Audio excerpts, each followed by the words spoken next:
on the last episode, we had Christine over and we were just having a discussion about mental health and just sharing our journey and our experiences generally. Today, we are very honored to have a psychologist. I'll let her introduce herself. Thank you. I am Lydiah Karimi. I am a counseling psychologist and a marriage and family therapist. I have been in this school for around 8 to 9 years, and I'm happy. I enjoy what I do. Thank you for inviting me. Thank you so much for honoring our invite. So from the last discussion, we're going to pick it up by now. Really, this is going to be more of a mental health awareness, that we get to understand what is stress, what is anxiety, what are the symptoms of these things, burnout, depression, all these things. So yeah, those are the things we're going to discuss.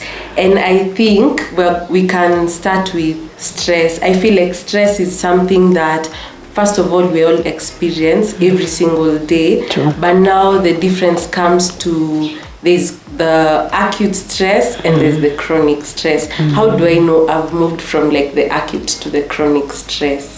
Thank you so much for that, Brenda. So stress is a normal part of life. And I think it's time that we embrace that life without stress is really not life. Yes. And yes, stress, there's a way you can tell between acute stress and chronic stress. Chronic stress is when it takes a long period of time. You stress for a very long period of time. The acute one comes, the feelings or the emotions that you experience, you can tell whether maybe you're thinking too hard, you experience feelings of sadness for some time, a lot of thoughtfulness trying to solve the issues that you're experiencing, but now it takes maybe a period of time and then it is over. You can be stressed right now in an hour's time and suddenly you're good, and the stress was quite overwhelming. Then suddenly it's done. Then maybe after 2 weeks you experience something else, and then it's done. That's the levels. You can say it is acute stress. But now when the stress takes place over a period of time, a long period of time, 6 months down the line, you're still sad, you're still experiencing sleepless nights, insomnia, you're still not able to eat well, or you're overfeeding, you're not able even to work comfortably the way you would have maybe performed your tasks very well, and suddenly you're not able to concentrate, and it takes a long period of time. Actually, it's chronic. You can tell that it's harmful when it causes even to lose a job. People lose jobs because they are very stressed. People lose relationships because the way they are reacting, maybe they are too irritated, they are experiencing anger bursts, so they lose friendships, maybe long-term friendships, and at times even family members.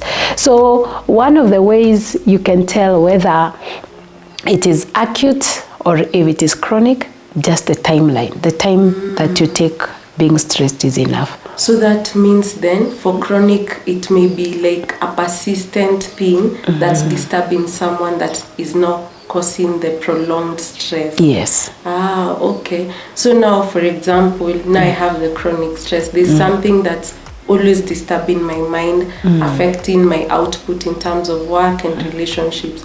What can I do about it? What can you do about it? I think the first thing is you've identified. It's a good thing that you've identified that you're experiencing chronic stress. Yeah. Now, the next thing you need to do is find help. Because when you realize that you're experiencing emotional imbalance and stress for a long period of time, it means you've gotten to a threshold. There is a capacity with which everybody and every human being can accommodate. Yeah. But the fact that it has affected your areas of life, your occupational areas of life, it means that you're not in a position to handle it. So someone else needs to come in to help you manage it. And that's why now we have psychologists, and that's why we have psychiatrists. Yeah. We have community helpers, people who just help people around the society. We even have pastors in churches who will be there to listen to you and hear you. And now they will sit down and help you come up with coping mechanisms. Yeah. Because every kind of stress has a way out. Yeah. There is always a way out. Yeah. I am yet to find that one thing that doesn't have a way out. Yeah. All right. So you find the coping mechanisms. Some of them can be medicinal, can be medical. You know, the psychiatrist will tell you you need some medication, maybe take some antidepressants, so that you can be able to manage at least your mood for some time. And then after you stabilize, now we can sit down and look at the 1+1s. At times it's financial. Let's assume it's a stress that has been caused by debt. You're so much, you dip into debt. What do you need to do? Maybe you need to write down all the debts, that the list of the debts, from the smallest to the biggest ones. We look at what capacity do you have, what resources do you have, and with the resources that you already have, we can decide, maybe you have a job, you're able to earn this particular salary, and with this salary, you maybe you can downsize to a point where you have enough to take care of your daily needs, and then also you have some money to be able to cover to pay the debts. Then also there is negotiations. If it is banks, you can go to the bank and negotiate for longer periods of time to make the payments. If it is friends, you can take time and negotiate with them. Kindly give me some more time. I'll be paying this particular amount of money on a monthly basis. So finding the coping mechanisms. Because if we don't find the coping mechanisms or ways to handle the issue, even if someone takes the medication for a whole 3 months, after 3 months you come back, you still find the trigger point. Yeah, so basically it means it depends with what is causing the stress. Yes. For you to now know the coping mechanism that will work. Are there like general things that one can apply in their day-to-day life to sort of manage stress? Yes, there are. One of them is exercise, physical exercise. Yes. At times we don't take exercise as seriously as it should be taken. I agree. You know? I agree. When you get into exercise and you get to sweat and it really affects your brain power. It helps you handle things, see things with clarity, and be able to manage the stressful situations that you're having. The next one is sleep. Good sleep. Can you imagine? If you compare someone who sleeps for all 8 hours and someone who sleeps for 4 hours, the person who has capacity to handle stress is the one who sleeps well compared to the one who does not sleep well. So I was doing some research and I saw for sleep, the recommended would be 6 to 8 hours. What would be your advice about that? I am of the opinion that it's still good, but also it's dependent on someone's responsibilities. Allow me to use my example. Yes, I am a mother. I am a wife. I am a business person. I am a counseling psychologist. I am a minister. Wow. I am a student. Hey. I am a sister, a brother, not a brother, sorry.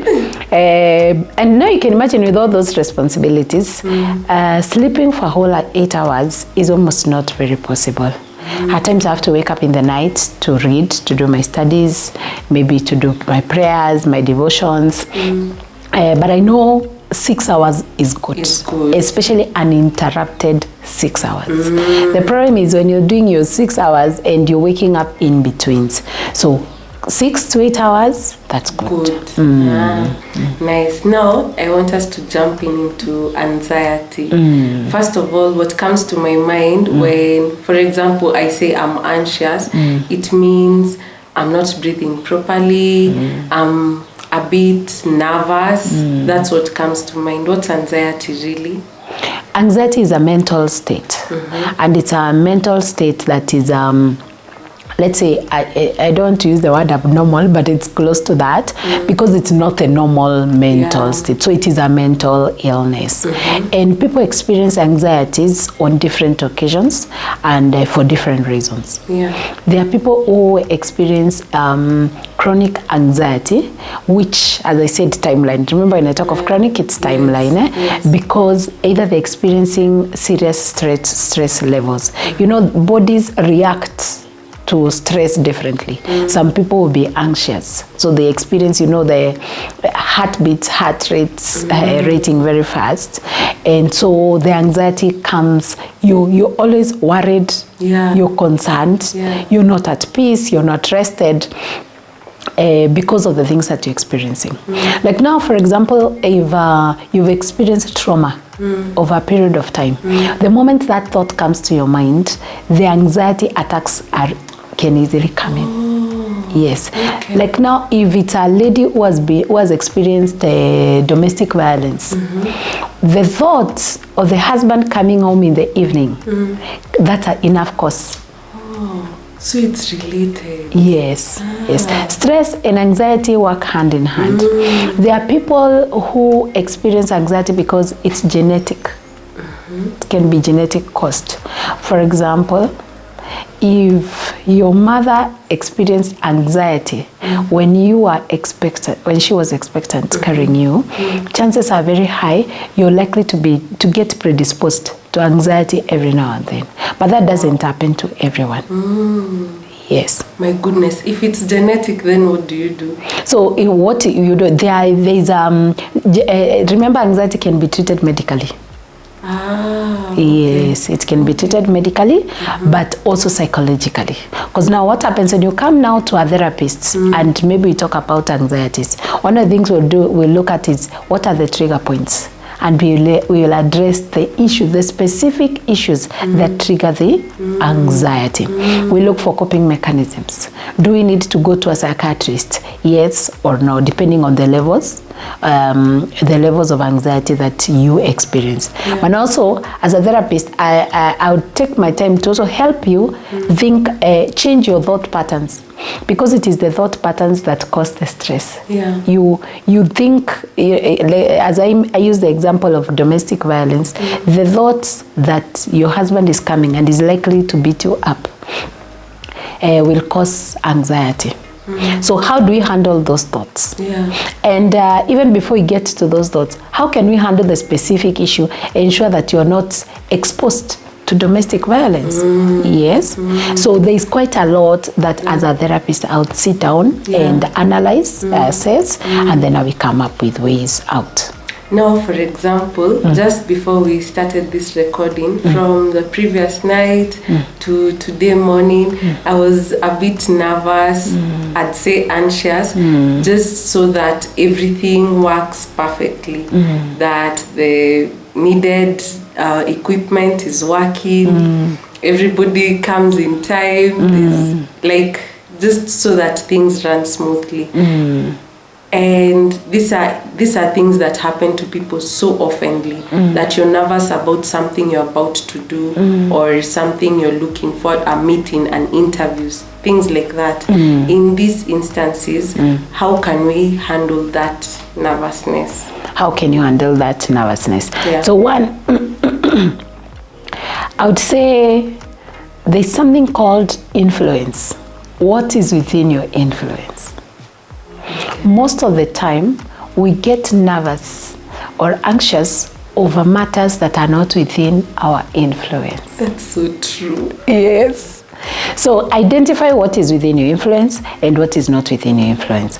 Whatever is within your influence, you work on it. Like now, for example, if you needed to call the people that were coming for the shoot, confirm that they're still coming, confirm the timelines, confirm that they're able to get to the location that they're supposed to get to.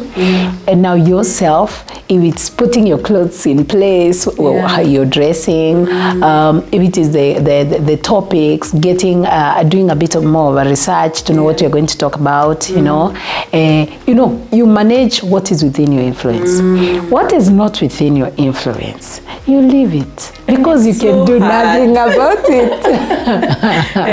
Yes. What you cannot do anything about doesn't belong to you. My goodness, but that's easier said than done. Yes. And well, now for me, now that I am a born again Christian, one of the things I do, what is not within my influence, I take it to the Lord in prayer and I rest. That is enough for me. I also find myself doing that. Yes. Yeah. It's just that the worry creeps in from time to time. This is a video interlude to show you the space I've been shooting from, which is Sifa House. First off, how gorgeous is this place? And it's in a serene environment. It's a 5-bedroom Airbnb with own compound and ample parking space. It's located along Thika Road, Kimbo Ruiru, Kiganjo Road.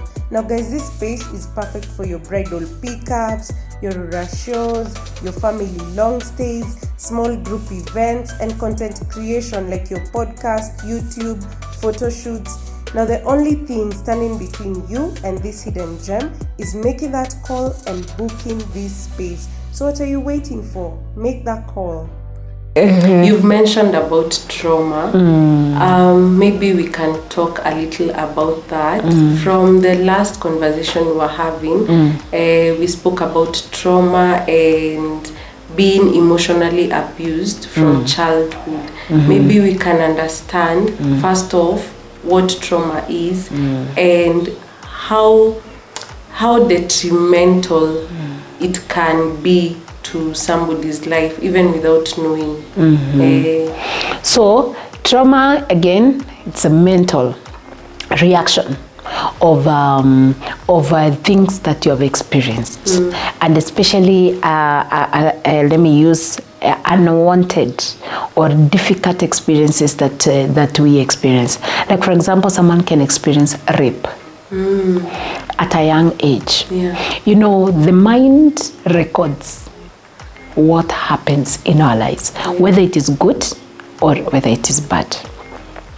If you've experienced serious violence, because some parents at a young age don't understand discipline, positive discipline, and so they end up violating the rules of discipline by overdoing things. You know, you beat your child based on the emotions that you're experiencing, so that child develops a lot of fear. Talk of maybe a child children were left out to sleep out. Maybe they grew in spaces whereby they didn't have a home. And so you found street children who are they experience the cold, who are rained on, they have no food, you know. So those childhood experiences build a state in our minds, all right? And so when they build a state, sorry about that, when they build a state in our minds, they affect how we behave when we are growing. So allow me to use an example of trauma that I've experienced. Sometimes back when we were newly married, we were carjacked as we were getting to our home. And that experience, 12 years down the line, it's still very fresh in my mind. And today whenever I'm getting home, I make a call like muningoje kwa gate. Because I can't imagine, maybe someone is falling or something like that, because that is exactly what followed. So what trauma does is it kind of incapacitates your capacity to lead a very normal life. And so if you've experienced trauma as you were growing as a child, you can imagine the level of baggage that you carry. If you've grown up seeing your mom being beaten up, experiencing domestic violence, then you get married to an innocent, genuine man. One day he will come and raises his hand, trying to pick something, and you'll think he wants to beat. Yes. So that's a source of anxiety. And it's until you go through therapy and understand that life situations are very different. We don't experience what you experienced in your childhood. It's not necessarily what you have to experience right now.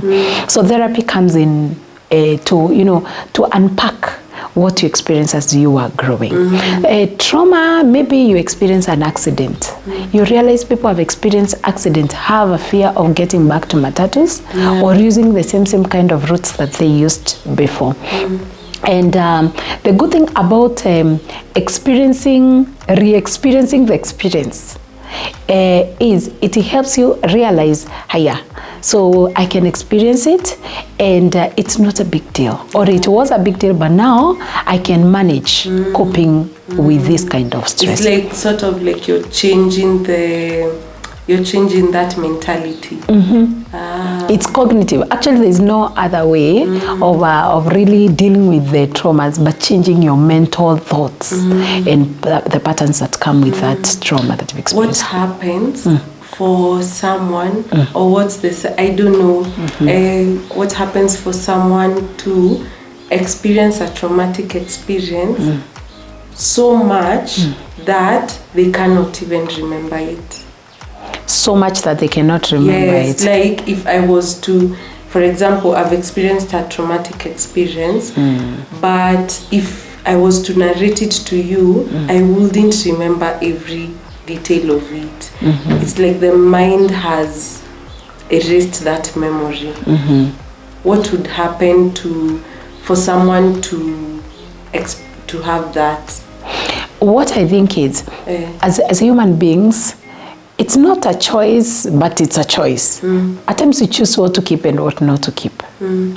All right?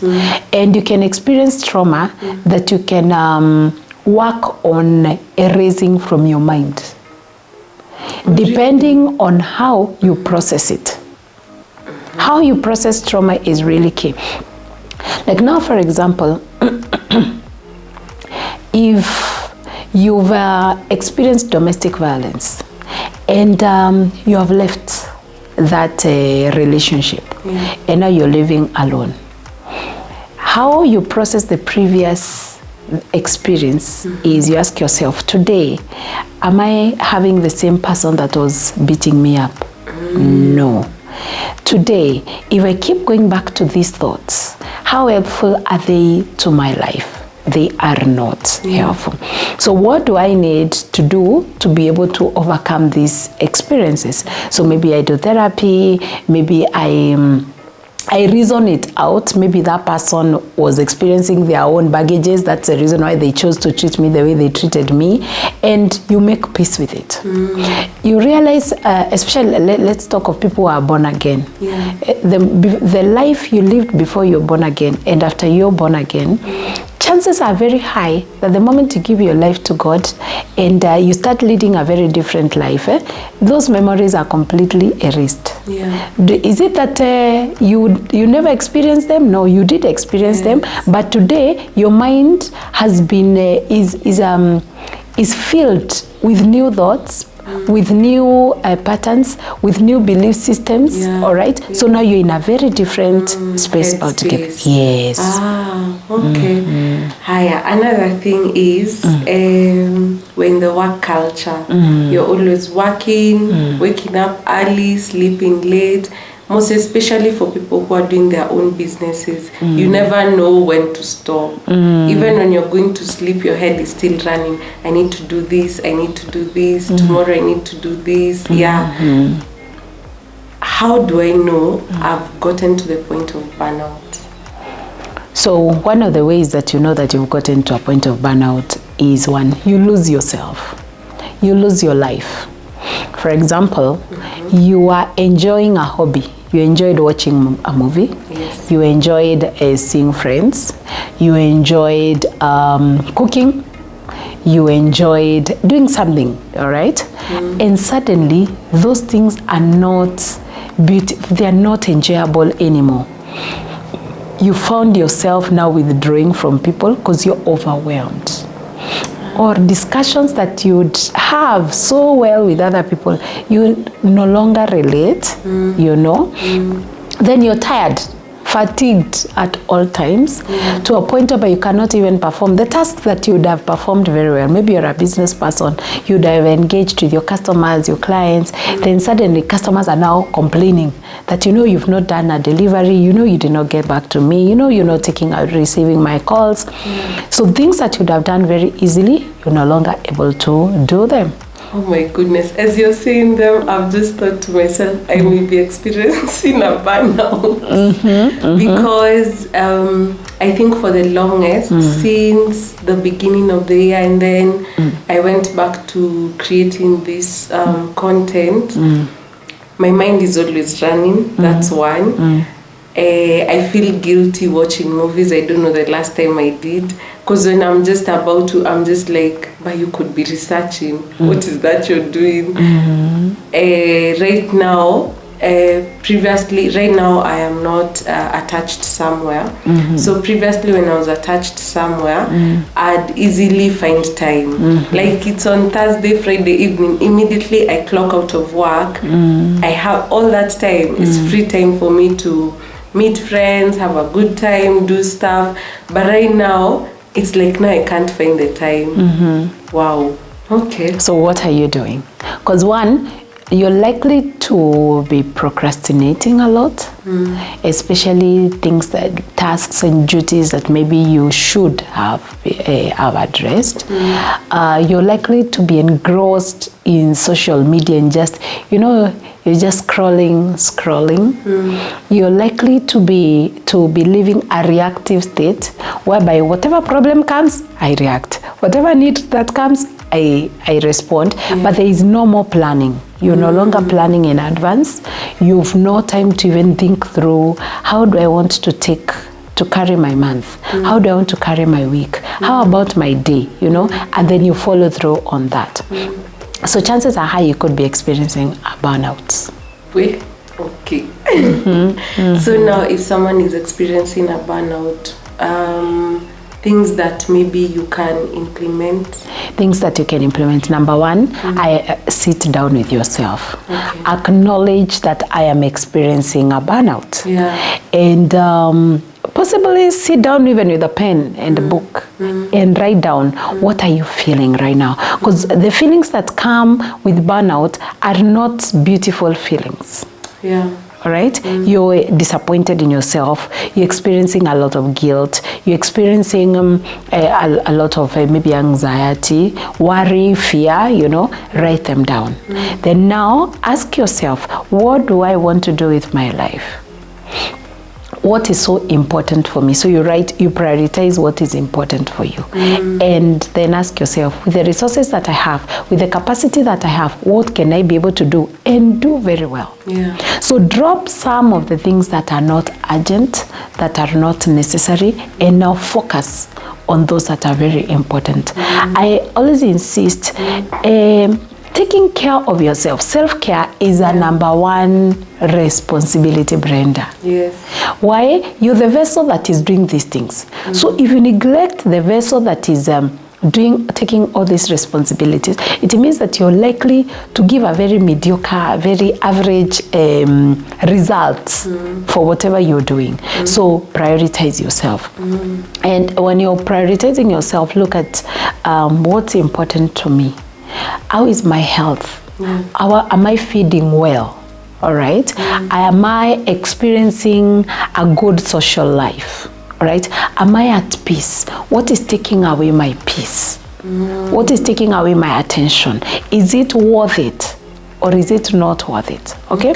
So you write down a list of priorities, you pick what is very important, and just pick a few, don't take too much. Ensure that you excel in those few things that you've already picked. You'll be surprised. That includes me. I'll have to sit down and think that through. Self-care. Then now you take up all the other responsibilities. Another thing that's really disturbing our society right now is depression. That many people are going through stuff. First of all, we can start with, how can I identify that I am experiencing depression? There are various levels of depression. Okay, there is the mild, there is the acute, and there is the now the chronic. We talked about stress. Yes. Stress and depression actually work hand in hand. But now depression is a mood disorder. It's a mood disorder that takes a long period of time. If you've been depressed for over 2 weeks, then you're depressed. If you're experiencing low moods, very low moods, lots of withdrawal, from people and from things that you do comfortably, if you're lack of concentration, then you're becoming very irritable emotionally. People will come to you and talk to you, and you have no place to accommodate. What you'd accommodate before, you cannot accommodate anymore. You find yourself experiencing maybe food appetite changes. Either you're not able to eat well, or you're overdoing it, and especially the sugary foods. Depression has a way of you're lacking energy, so you need lots of sugars. So you find yourself taking a lot of sugars. Next is memory loss. Yes. Somebody has been targeted. So yes, memory loss, but of course it doesn't have not necessarily depression. But for some people they experience with the symptoms. The other Yes, some people get results to drug and substance abuse. Taking a lot of alcohol, caffeine, sleep disorders. You're not sleeping well, or so you experience insomnia. So you can tell, I am not myself. Something is bothering me. And if you were to sit down with your thoughts and your emotions, you can tell this and this are the reasons, the issues that are actually causing me depression. Now, when it's extreme, people experience even suicidal thoughts. And there's a lot of that today. People are killing themselves. People are experiencing suicidal ideations. So you experience feelings of helplessness, hopelessness. Life stops being, making sense anymore to you. You can tell that those are signs of depression. I've experienced suicidal thoughts myself. There was a time, it was a dark time. And I don't know, I can't even recall clearly how I got out from it, but I think just for the sake of knowing God and having a relationship with God is what got me out of that hole.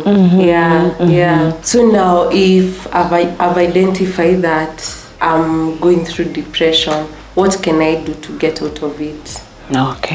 So one, after you've identified that you're experiencing depression, talk to someone. Talk to someone. I am not in my right mental state as I used to be. And so when you get to talk, psychotherapy it's talk therapy. So you talk about the things that are causing the depression. Identify them, identify coping mechanisms, and immediately begin working on them. All right. The next way is, again, as I talked of self-care. Now, if it's hit the gym, if it's in the house, do physical exercises. My number one recommendation whenever I experience someone who is depressed is physical exercise. It has a way of just addressing. It really shows how important it is. Yes, it is. No matter how, even if it's a 5-minute physical exercise, I'm telling you, Brenda, it makes a very big difference. And if you did it consistently, you discover that your body now starts relaxing. You experience a lot of relaxation. You start finding yourself making decisions with a lot of clarity, So you've talked. Identify the triggers. Once you've identified the trigger points, at times maybe it is work. It's depression that's coming from work. You will now make a decision. Do I resign from my workspace or not? If I cannot resign because due to various reasons, maybe one, of course you may need to take some time, maybe give a notice, a month or 2 notice. At times you've not yet gotten an alternative job, so you need to stick until you get another job. Then you begin applying for other jobs. Maybe it's financial. Start looking at how you can manage your finances, maybe you're experiencing domestic violence, or maybe you're living with a narcissistic person, a narcissistic personality that is pushing you so hard to get to a point of depression. Maybe you take a separation, all right? Take some space, give each other some space, and then find a way out. Coping mechanisms are the way to go. Now the next thing is look at the foods that you're eating. Yes. Yes. Okay. If you're depressed and you're taking too much sugars, you're taking too much fatty foods, they affect the brain neurons. So move from that. Take a lot of water. Hydrate. Avoid sugars. All right. Take lots of green leafy vegetables. Take seafoods. Seafoods help a lot with depression. I didn't know that. Yes, they do. Take fish. That's interesting. I know it is. Wow. Okay. Yes. So you know seafoods are not so affordable. Yes. Yeah. So change your diet. Take lots of vegetables. Take lots of fruits. All right. Do the things that you now enjoy. If you're a music person, like I am a music person, I love music, so any music, anytime. So I'll listen to music, I'll dance to it if I need to dance to it, you know. I'm also a people person. I'll see my girlfriends, we bigger stories, and that really helps me calm my mind. Then do journaling. Journaling, write down your feelings, write them as you feel, no matter how shameful they could be, no matter how guilt you may feel, write them down. As you write them down, you might find yourself crying as you're writing down the journals, and allow yourself to feel the emotions, experience the emotions completely. As you continue doing more journaling, you discover that you now find stability as a person, and mentally you find a lot of rest. Then take some rest. Get out of your house. Depression and closed spaces don't work well. So get out. Allow yourself to experience nature. Go to a river. I can attest to that. Experience a river running. And allow it. Allow your mind to soak in it. Gosh, you're speaking my language right now. No, exactly. Do it as many times as possible. Do cycling if you love doing traveling, but change the environment, and it will make a very big difference. And also now get spiritual. Every human being is made of body, soul, and spirit. So the spirit man needs to be fed. It's a gap that is within us, and it needs to be fed by a higher power. Depending on whom you trust, whom you believe in, get to connect with God. Get to connect with that power. People do it differently. People do it through meditation. People do it through prayers.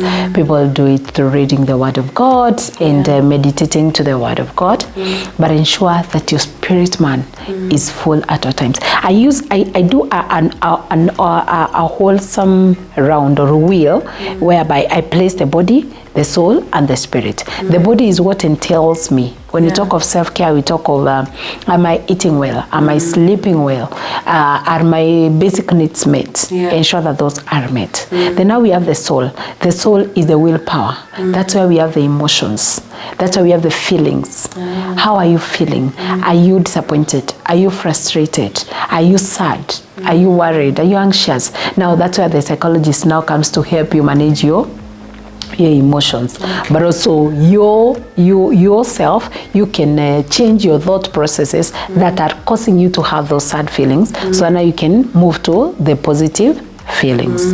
Then now we have the spirit, and the body and the soul are very good friends. They fight against the spirit. So because the body will need food, the emotions will need the feelings, the feel good emotions. So you need to ensure that you work so hard to ensure that the spirit man is fed, so that you can be able to manage these other two. So ensuring that as a human being, you're all around taken care of is critical for you to be able to live a mentally healthy life. Wow. I think one thing I've really picked is in all these things that can affect our mental health, from stress, anxiety, burnout, all these things, you really first have to identify what is causing it. Correct. For you to be able to find coping mechanisms and be able to deal with it. Guys, there's only so much we can talk about. She's a therapist, a really good one, and I'd really recommend. And there's only so much we can cover about stress. All we have done here is help you identify whether it's stress, whether it's anxiety, whether it's burnout, whether it's depression. Now, for you to actually deal with it, it has to be individualized, because circumstances are different. We are all going through different things. We are different people. We deal with things very differently. So maybe you can share your contacts or how people can reach you for further consultation. Okay. Yes. Thank you. So you can reach me on my phone number 0720-258-381. You can also do an email on ashloversnest@gmail.com. Again, I'm on Facebook. You can read my articles on Facebook. I keep updating here and there. And there are WhatsApp numbers that you can also consider reaching out to, and you'll get me. Thank you so much. Thank you so much for gracing our show. Your mental health is very important. You can't live being ignorant, and this is a start. So reach out, get help, because we all need help. Thank you. Bye.